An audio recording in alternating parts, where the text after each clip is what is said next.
basically, Con took me on as a mentor, and Con is absolutely off his head. He is insane. Like the amount a mentor, sorry, what?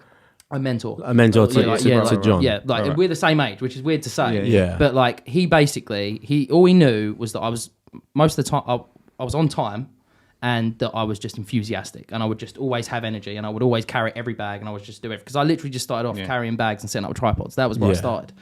And I just don't know if there are many that people that are just don't run out of energy or like are mental, because it is asking too much. Like I barely sleep like as it is. How did you know that's Con? That's the grind to get to where you want to be. Did you go to uni with him? Yeah. So I went to college with him. Because again, like I did business and economics, nothing to do with film or anything. Like when I was away like traveling, I did buy my own camera because I've always been interested in like watching YouTube, as you said, and like I thought, I'll just take some pictures because I always enjoyed that anyway.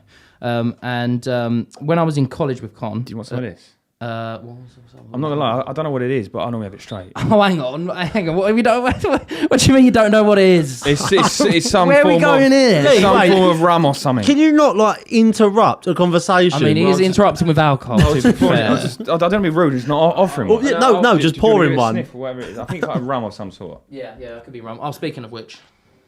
Oh, I remember you having that, don't you?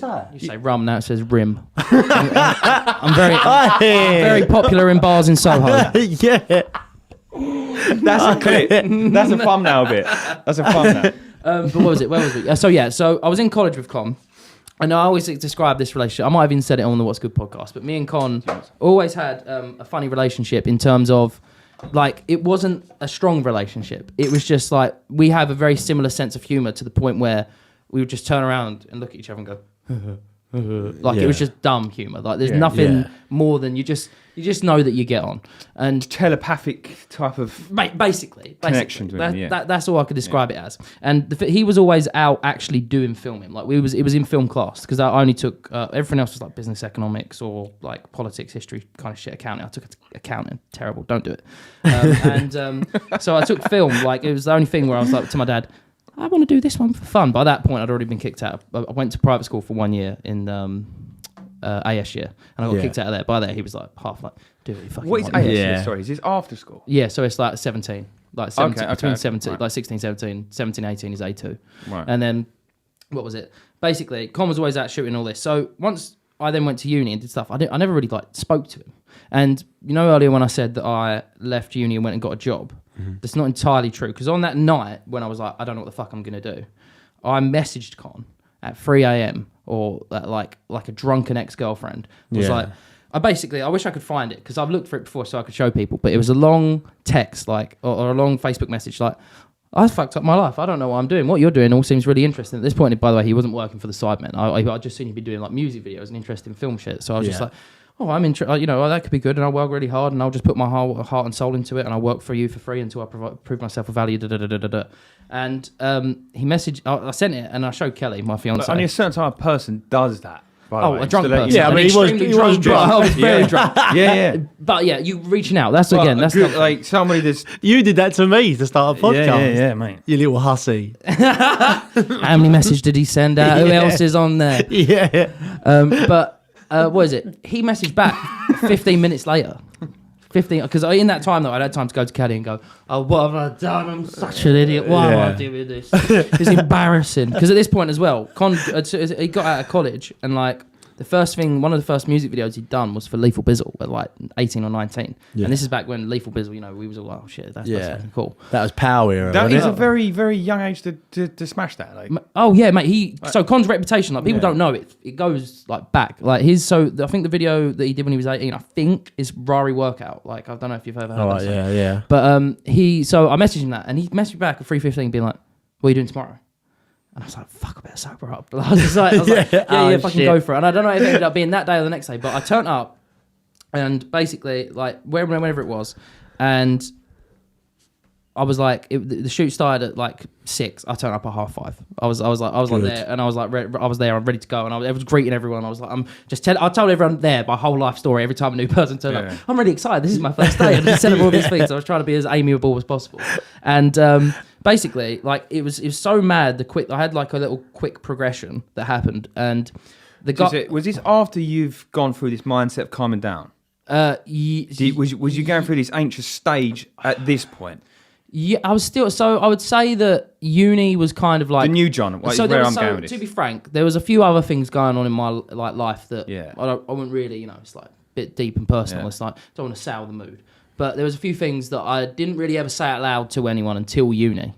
Like a few things that also like when you say something out loud for the first time, it kind of helps you. It frees you of it. Yeah. So that's another reason why I was like in the pits in terms of like mindset and all that, because I was in my head so much because I had like things that had happened, like nothing sexual or anything like that, but things had happened in my life that had kind John. of what. Like, no, sorry, because I was thinking, like, oh, please say it's nothing sexual. No. Because I've got a question to ask you later. No, nothing like that. But so I was just like, I'd been some like things that I don't know, relationship wise with people, just in people in general, that I've been able to express to people. Now, like that, once you say them out loud, someone can mediate how you're going to feel about it and say, oh, you shouldn't feel as deep about that. So I had worked, like I'd gone past a certain point. I'd become more open and free and a lot more relaxed around people in general. And I wasn't overthinking things. Yeah. And so anyway, on the day that first day when I was on the shoot, it ended up being like a commercial, like an advert for a company we were doing. So it was basic, but we had like all these mad cameras and mad lenses, and we had like a command of a big building in London and all this. And Con was the director. Mate, I'm going to burp because of these beers. Apologies. That's fine. Mate, we burp all the time. Mate, Do it on the mic. Oh, no, there's some bad ASMR. Kim loves it, mate. Kim loves it. Oh, God. So what is it? So Con's a director, but do you guys know what a DOP is? DOP is director of photography. So directors often have another guy who like actually organises how the camera's filmed. He sets up the shots and lights it for the director. Director's like kind of in touch with everyone. He kind of is like the manager of all the different roles, like a set designer, clothing, makeup, whatever, and then the DOP. So anyway, there was a DOP who was like a really like well-known guy in the grime scene, and he was just doing this con because it was like good money. And basically, I ended up getting this guy so many coffees that on that day, he then was like, you're a good guy. You know what? You should come work for me. And I was like, on the first day, and I was like, yeah, sure. He's like, I can't pay you. I was like, I don't care. I was like, I don't give a shit. And then so the next week I was on a Wretch Free 2 music video. And then the week after that I was on a JME music video. And then what the hell? I can't there's someone else that after Gets. I don't know if you Gets is. Yeah. And then I was on a Gets music. So this all happened like within a month. But the problem is that me and my fiance Kelly, and she's kind of like, like been like a big part of my mental transformation, like helping me. She always encouraged me and whatever. And basically what happened was we both graduated and we were both living at separate houses. And where I wasn't earning any money and not using my degree, basically we weren't going to get to see each other all the time. And I really wanted to live with her. And it was like, I was at this junction where I was just like, I want to live with Kelly. I can't just work for this guy for free all the time. And like I was spending all my time working for this guy. I was driving around. Like he had. How often were you out working with this bloke? 3 times a week, but it's like pretty heavy stuff. I ended up like staying at his house like loads. It's intense. It's a lot for no pay. For no pay. It's intense it's intense. Mm-hmm. Like, I was driving him around, because as well he'd been banned for drink driving, so that was part of the reason he got me on. So he was like a heavy guy, like he was really well known. Basically, I ended up come to a point where I was either gonna keep doing that and not see Kelly, or I was gonna have to go and get a uni job straight away, be earning like $2,000 a month or whatever, and be able to move in with her in like a place that was in the middle. And I chose selling your soul if you did that, and you knew that at the time, right? I knew that, but at the time, like I couldn't see a quick way. Like my parents basically weren't tolerating. They were like, look, we respect you're doing what you're doing, but if you're gonna live here, you're gonna have to pay rent, etc. And I was like, I don't really want to live at home anyway. I've just been at uni for 4 years.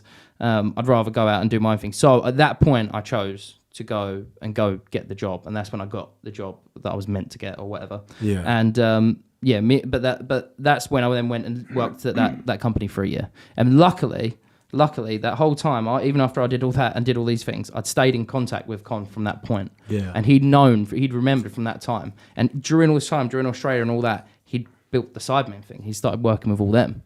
And then by the time I was coming back, like 3 months before, I'd started messaging him like properly again, going, I'll do it again. Like now, because as well, I'd like saved loads of money from like the labouring and all that. And I came back with money from Australia, not a ton. I basically, first 6 months I was back in the UK because I worked for Con for free.